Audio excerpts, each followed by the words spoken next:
Sean, if the Iranian ships are operational and start helping the Houthis, will they be targeted?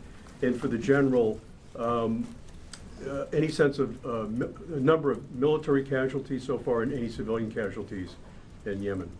Well, that's a great question, General. If you'll permit me to answer. Sure, go ahead. So I think that I certainly don't want to get out in front of the Commander-in-Chief and the Secretary as it pertains to clearance of strikes and who will be targeted, but I think the President's made very clear that all options are on the table.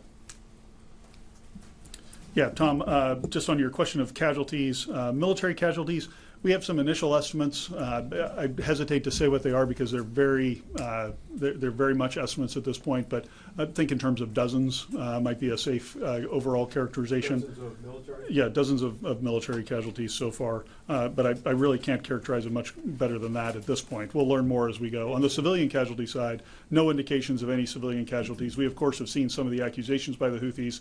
We look at those closely when they do come in, but we have no credible indications of any civilian casualties. You know, and I'd like to add to what General Grynkewich said. Anytime you're close to an operation like this, having been, you know, in combat front towards enemy before, the fog of war is a real thing. So before we announce something here from the podium, we're going to make sure that we get it right. And I think part of that is just taking the time to evaluate and doing a proper battle damage, BDA battle damage assessment, sensitive site exploitation. And frankly, that stuff just takes time. And so before we make any sort of those announcements, like, we're going to do a real hard look and make sure that we get it right before we announce it to you.